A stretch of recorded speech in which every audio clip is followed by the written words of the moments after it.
Hello, my name is Kyra Hayes, and my coach's name was Sam Miller, and our creative title will be Blueberry Bliss. You'll find out later why.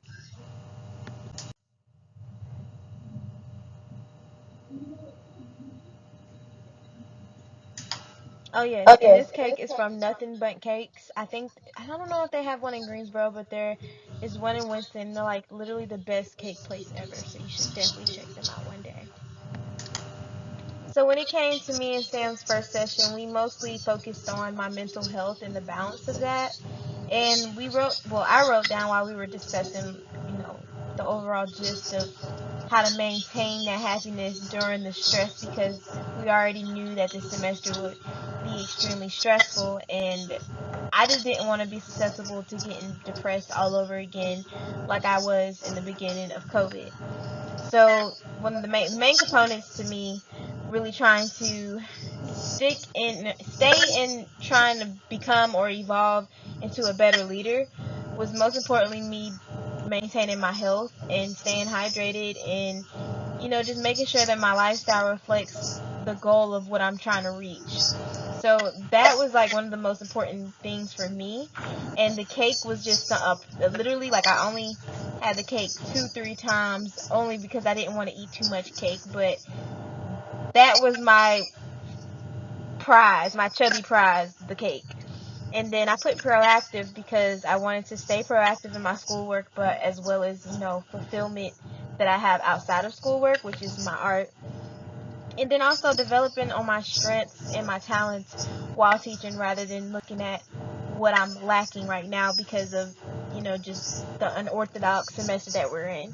So just maintaining my social relationships and staying more empathetic than sympathetic towards situations. Those were my main goals with becoming or evolving into a more socially aware leader.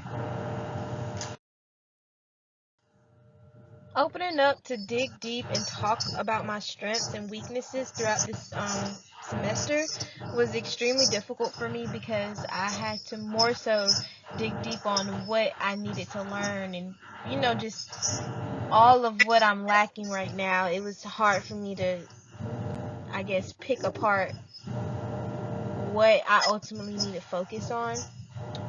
This complete semester, I deactivated my social media, so I made that decision on, this social media cleanse so I could be more present, and I feel like that contributed to my growth as a student and as a person because I was completely more present in my conversations, just everyday life, not just taking selfies and checking social media every 5 minutes. One second.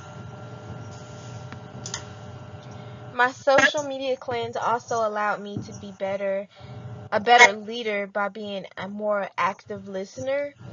I actually have discovered that the very dynamic of how I prioritize school and actual work, writing down in my accountability book really helps me check myself and not expect somebody else to hold me accountable.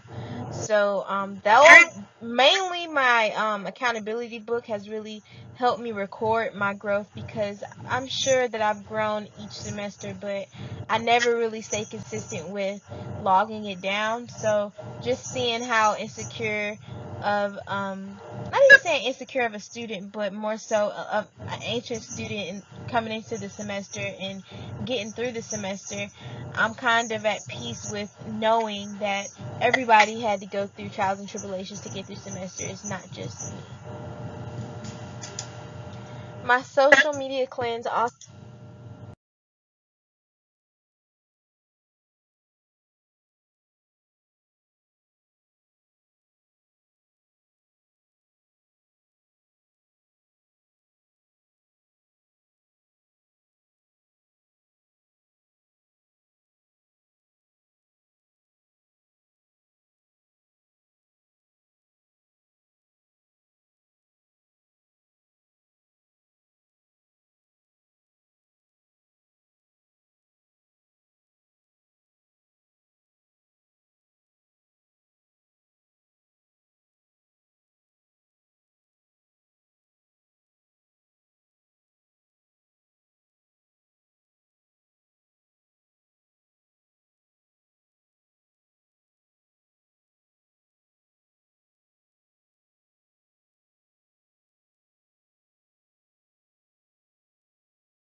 One of my favorite parts of this semester was me being able to give back and contribute to the community. And one cool thing I got to do was participate in the Hunger and Homelessness Awareness Week.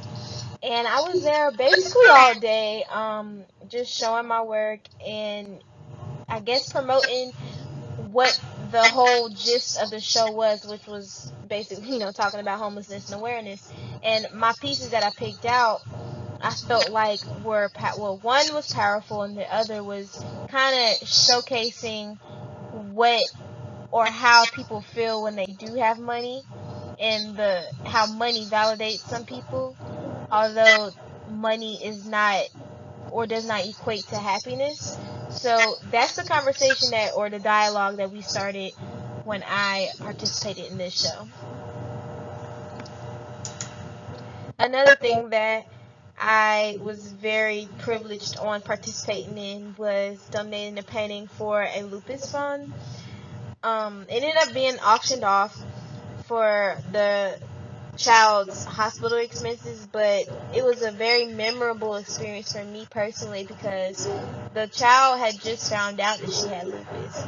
And the way that her mom cared for her and explained to her like what she's going through, it was just very touching because I mean, she's more worried about drinking some chocolate milk the next hour than really what's going on with her. But her spirit was just so alive and bright. It was just very contagious to just be grateful, um, to overall be in good health and to be there for somebody that is going through something that hopefully would pass by.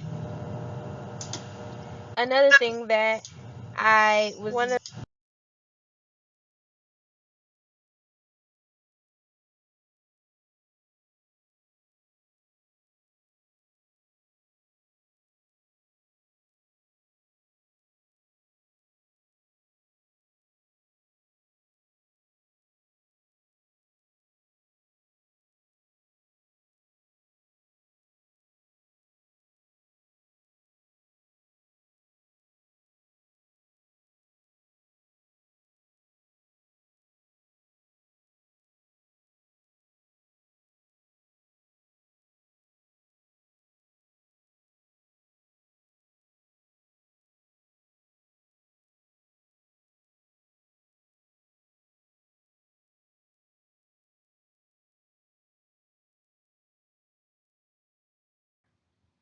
one of my favorite parts of this semester was me being able to give back and contribute to the community. And one cool thing I got to do was participate in the Hunger and Homelessness Awareness Week.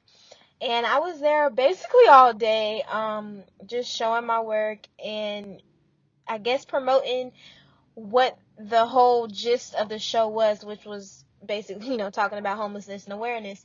And my pieces that I picked out, I felt like were well, one was powerful and the other was kind of showcasing what or how people feel when they do have money and the how money validates some people, although money is not or does not equate to happiness.